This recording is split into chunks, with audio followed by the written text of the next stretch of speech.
Okay, hi guys, Appa here again. This time I'm looking at Bogles. Bogles is a linear aggressive deck, but it's also a combo deck, so it can work in a few different ways. But most of the time, what you're trying to do is cast one drop, like Glycol Scout or Slippery Bogle that has hexproof, then put some auras onto it, and just smash face until the opponent is dead. The opponent can interact with hexproof creatures with walls and such because it has hexproof. So that's more or less how you cheese out wins. So this deck actually has several different packages. I like to see them as. So the first piece of the puzzle is mana. You need mana to cast your spells.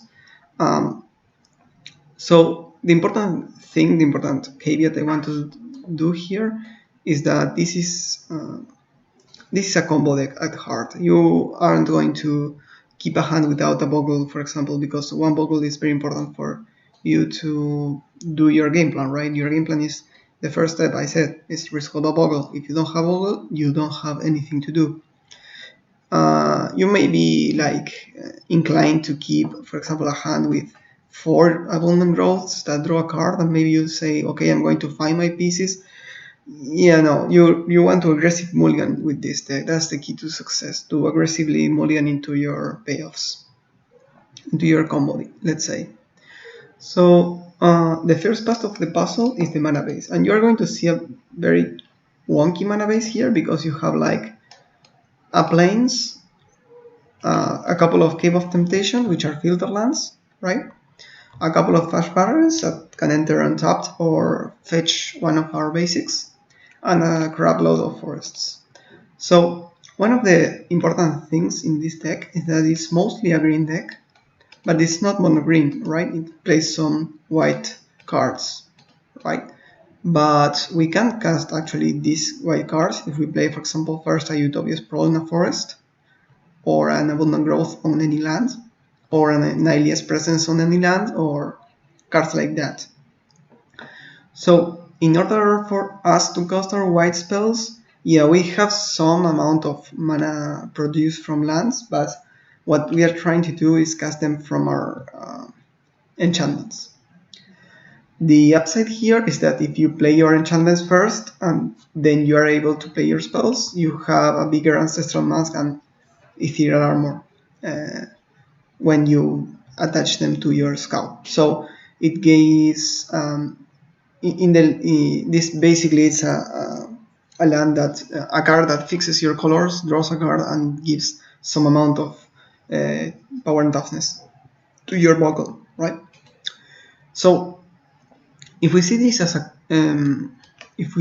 combo deck, you normally in a modern 2-card combo deck, like let's say Neobrand, right? Neobrand is a deck that tries to more or less have the same hand every game, and we did with that, right? It's trying to do a 2-card combo. Here, instead of doing a 2-card combo, what we have is several cards that overall generate a linear aggressive deck that works as a combo deck at heart. So what we do here is we need lands, we need one forest most of the time, we need one Bogle at least, and we need some payoff, which are all these cards plus Helios Pilgrim that can fetch a payoff. And we also need some amount of fixing, right? If we don't have fixing, we can't cast our spells. So also we have like Rancor and Cartouche of Solidarity and Citizen Training and Ram-Throughs to finish the game. These all are good cards in the deck, always are good cards in the deck, but you aren't basing your mulligan decisions on them. What you need to see is one of these, let's say one of this package, and one of this package that generates both colors, right? So let's see a couple of hands. This is a mulligan. We don't have a land to play our spells, so that's easy. This is also mulligan. We don't have any lands. This is another mulligan. We don't have any lands. This is a keep. Let's see.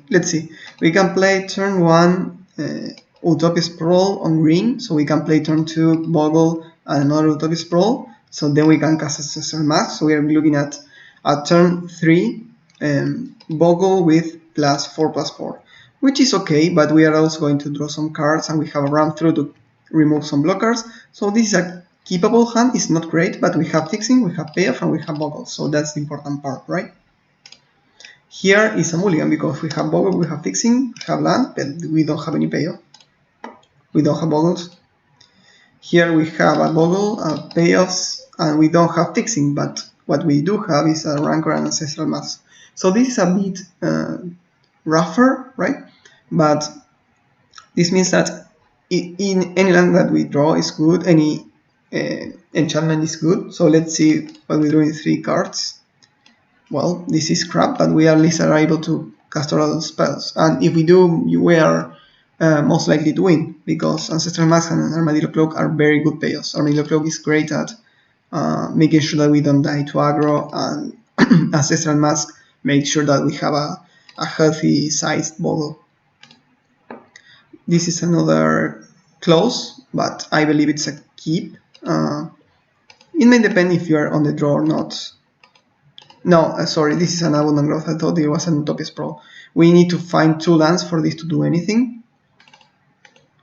Okay, it would have been bad, right? We drew only 1 land and our hand doesn't do anything. This hand, it has fixing, it has Bogles, and it has some payoffs. This is a bit rough. I don't know if I will keep or not. I believe I will. On any land gives us the ability to play Ancestral Mask, but we don't have enough. We need 2 lands to cast Armadillo Claw here. Ancestral Mask without any other enchantments is not good, so maybe this is a mulligan. Let's see. Oh, sorry, I mixed them. So what you see here is that we are mulliganing a lot. This is a mulligan. This is a mulligan. This is this can be a keep. We have fixing, so we can play any spell that we draw. Yeah, we are good. So what you see here is that we mulligan a lot, right? So this deck is a deck that mulligans. You don't have to feel bad for mulliganing to 4 with this deck, because the important part is that if you have a good hand of 4, you are probably going to win. Sorry. Let's see something like this. This against aggro is very capable of cheating out some wins. 3/3 lifelink or a trample, for example, is very able to win. You can also draw. You need to draw another land to cast your spells, but you see that it's not as backbreaking as other decks when they mulligan to 4. Because what you want is exactly one of these, exactly one of these, and exactly one of these most of the time. Just oversimplifying here. So what we see here is a combo deck that has a lot of cards that aren't bad, right? Aren't playing like Neoform, which sucks if you're not comboing up.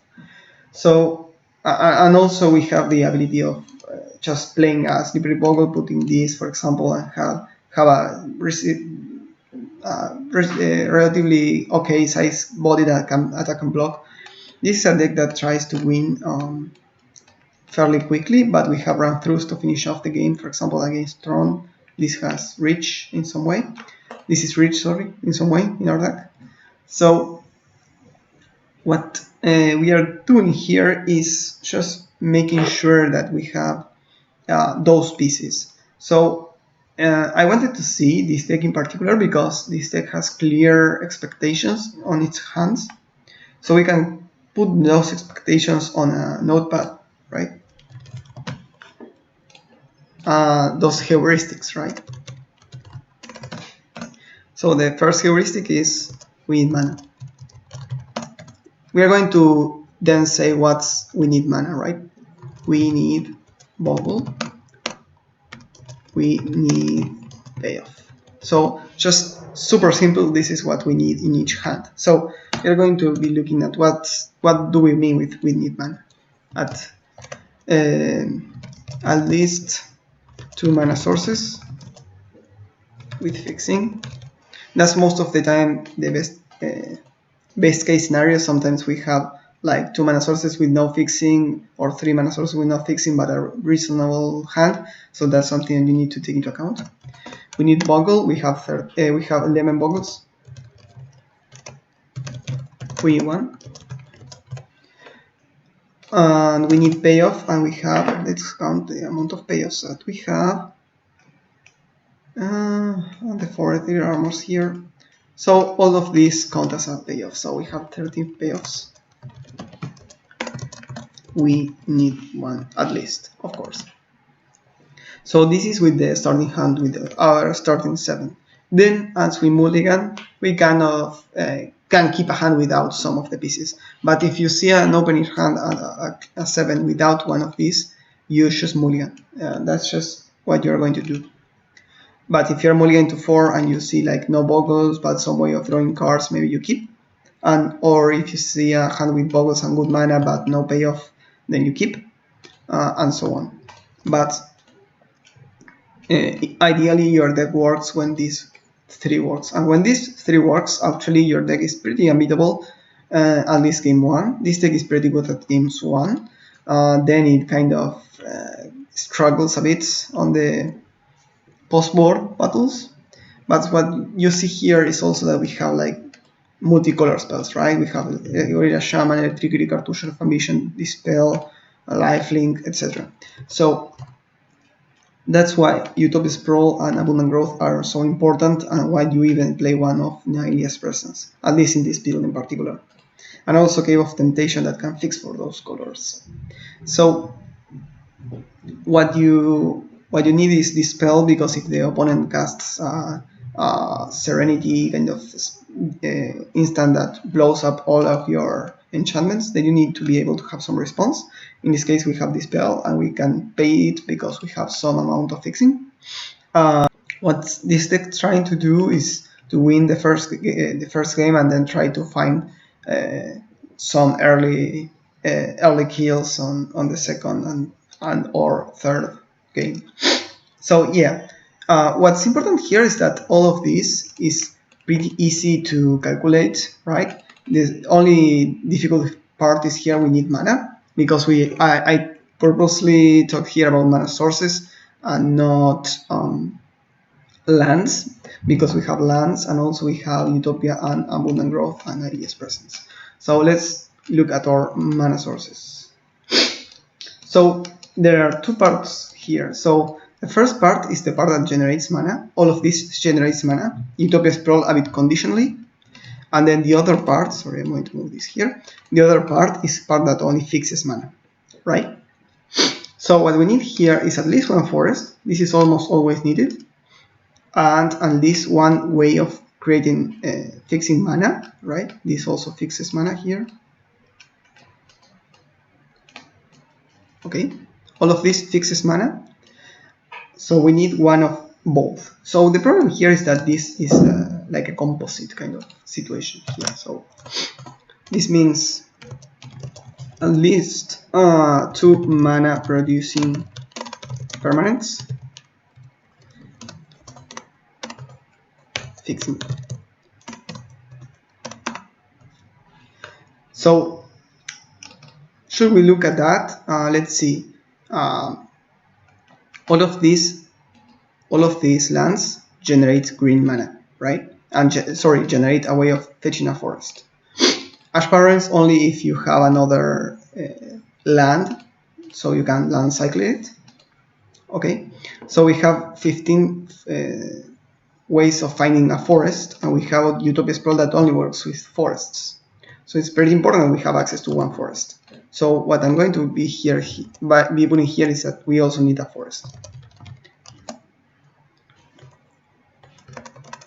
Let's put it like this.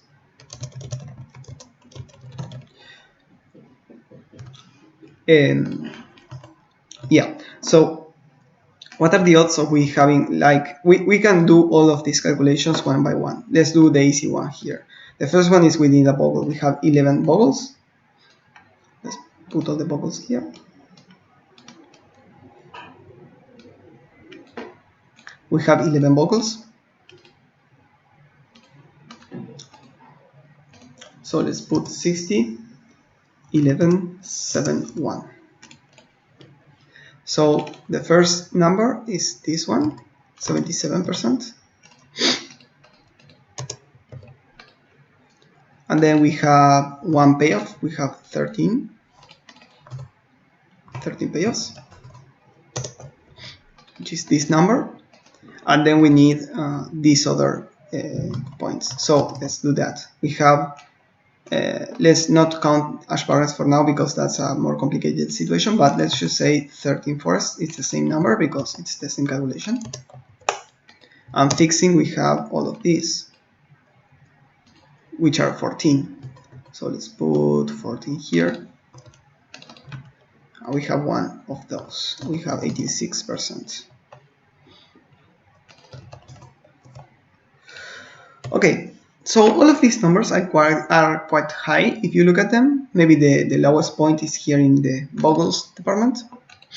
Also, I forgot, yeah, this is like this. I forgot to count 2 mana producing permanents. Let's look at that.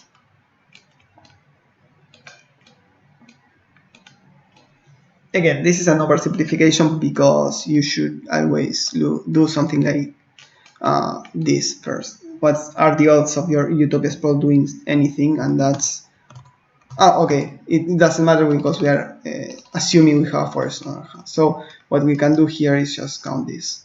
What are the odds of we having 2 of these 22?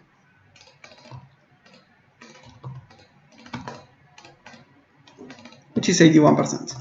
So 81% of the time we are going to have 2 mana producing permanents. So what's the problem here? We saw that we mulligan a lot, and it was not like we were mulligan 20% of the time. We were mulligan like 50% of the time. So what happens here is that all of these probabilities are actually multiplied between each other because we want to have this, and we have this, and we have this, and we have this, and we have this. That means that's a multiplication of probabilities.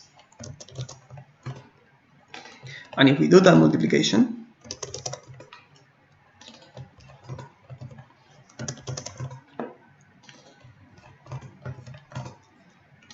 this is again an oversimplification of the calculation. Is going to be different. It's about 38% of the time. So let's put that here.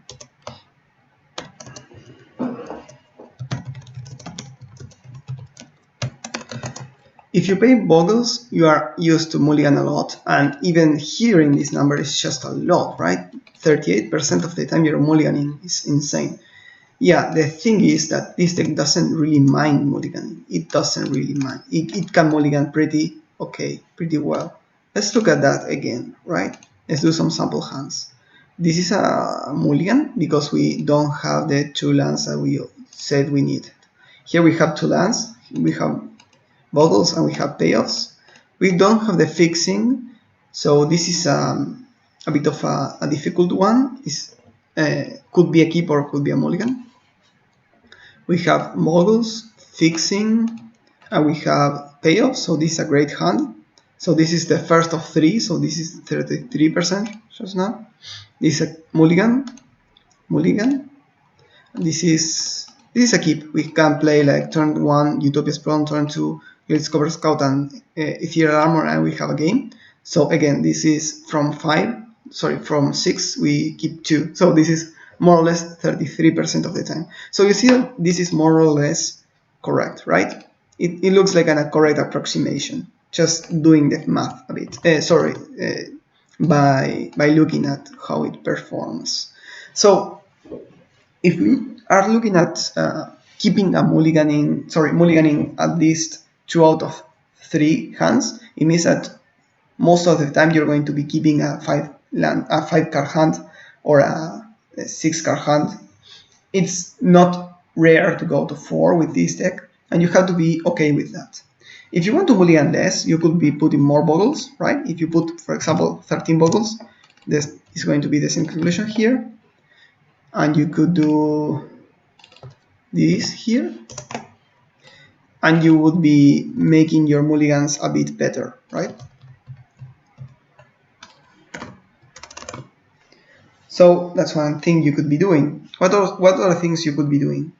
Well, you could add, like, I don't know, more lands, for example. So this is higher. You could be adding more payoffs. So this is higher. You could be adding something in between of all this, something that works in that respect, something that maybe cantrips. So one of the things that I did when I was playing Bogles, and it helped a lot with the mulligan department, was adding Core Sky Fisher, which sounds crazy, but at that time we also played Archon's Astrolabe, so it meant that I was able to play a lot of really good cards that made all of these calculations way better. Let's look at that. I don't think I have the... no.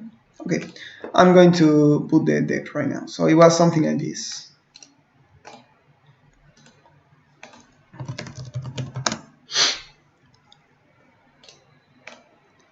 Yeah, it's banned, I know. I think it didn't have this or this. At that time we didn't have run through, but it was something like this. It was something akin to this, and with Core Sky Fisher.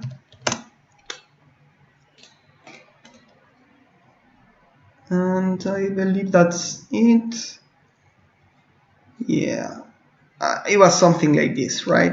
I don't know, maybe one less, whatever, one less of this. So it was something like this. This was snow covered lands, but the same thing. So what we at first everyone was like, hey, but Harkun's Astrolabe doesn't really work with your deck, isn't an enchantment and all that, but the card was very good because it was a way of fixing your colors, and as we said before, we have a problem there, right? We have a fixing as one of the things that we need. So let's put all of that here. How many fixers do we have now? So right now we have 17 fixers. So when you do the calculations on that,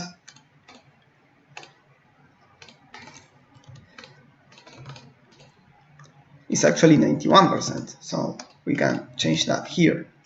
Then if we look at also how many Bogles we have, we can sometimes count Core Sky Fisher if you're mulligan, for example.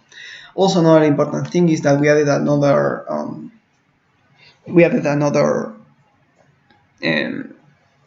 sorry, no, I can't say the word. Heuristics. We had another heuristic here, and that was having Muldrifter, Core Sky Fisher, and some bounce permanent that draw a card. So we had this combo here. If we have this combo, we are okay. We can draw some cards and make the opponent respect the 2/3 flyer, and eventually win in the late game. So let's look at that. What are the odds of we having a 4-off? This is a pretty regular number, right? 40% of the time. So let's add that here.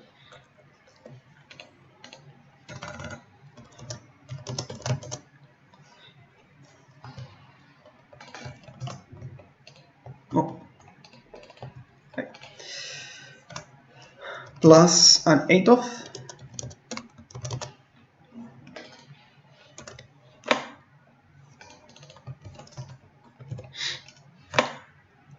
Plus lands, right? We have 2 lands.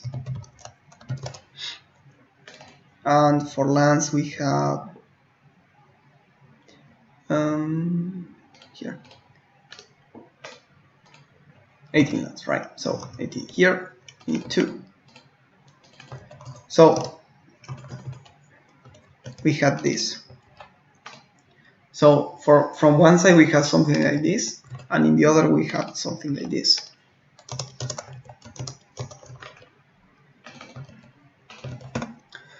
So 17% of the time, or 18% of the time, you are going to keep a hand that had a Core Sky Fisher and 1 bouncy artifact. So that meant that sometimes you just keep that hand, and sometimes you just keep the Bogles hand, and it worked perfectly between each other. Sometimes you draw the Core Sky Fisher when it didn't do anything, but you get the idea. If we do here the properties sample hand thingy, okay, we don't have land here. This is a good hand because we have everything. This is a good hand because we have Core Sky Fisher counts as a Bogle. If you are mulliganing, we can keep this hand. We can't keep here, we can't keep here, and so on. Maybe it had less Sash Barons, I don't remember, but it was something like this. So, yeah, that's basically it.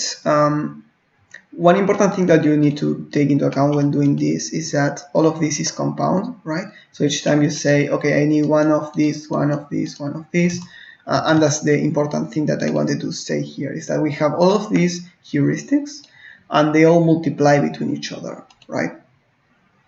And we were even a bit forgiving here. Like, for example, when we say here we need at least, I don't know, fixing and one forest. Sometimes it's not enough. Or sometimes we say we need 2 mana producing permanents and there are 2 utopia sprawls. So you need to take into account all that. Then in the end, also, sometimes you keep a hand on the mulligan that doesn't follow these same heuristics. Maybe you have different heuristics for the mulligan, but this is more or less the way you do heuristics and hard heuristics to find the percentage of keeping a first hand. So when you play this deck, you have to keep in mind that the probabilities of you mulliganing are high, are very, very high. So please take that into account and don't say like, I was super unlucky, I wasn't able to find a good starting hand, I always had to mulligan, and that's kind of what this deck does, right? So when you decide to play this deck, just take that into account and like you have to think about that when you play. That you are going to mulligan sometimes, and then you are going to mulligan and don't have one of your pieces and be happy with that. So that's, I guess, it for now. I just wanted to look at this deck as a way of looking into combo decks. We didn't touch a lot on how to build two color mana base. We just scrap the surface here, but this deck actually kind of works as a combo deck in the sense that it needs its fixing as a part of the combo. So even though you can like have a good hand without fixing, for example, a Bogle, Rancor, and Ancestral Mask is a good hand, sometimes it isn't. So it's something you need to take into account when building the deck too. So another thing for builders of this deck, if you are building Bogles, this is more or less like this. This is the build of the deck, the standard build of the deck. You can add and mix and match some different things here. If you want more consistency, maybe add another creature. If you want, for example, being able to have more trample, then add more rancors. I believe 4 rancor is good when you have run through.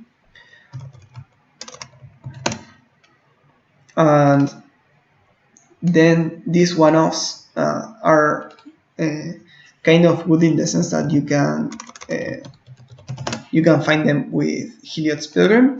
So, for example, another thing I like to do is put 1 Cartouche of Ambition post board to kill the opponent's standard bearer, because you can find Cartouche of Ambition with Heliod's Pilgrim, so you have several outs for finding it.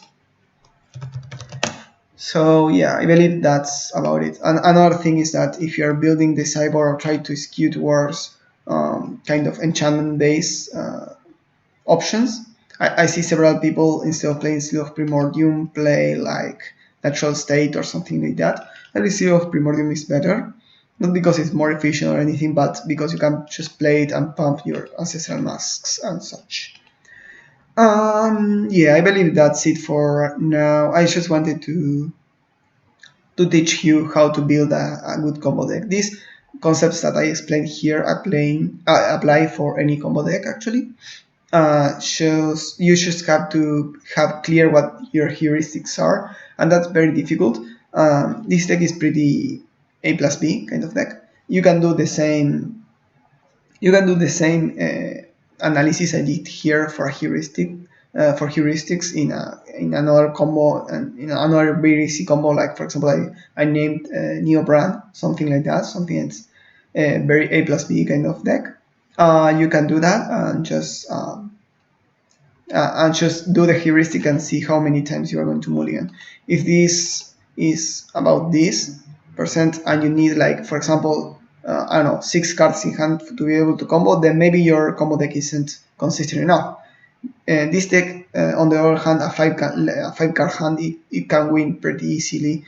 So That's why this team can take this risk of mulliganing a bit. It doesn't mind.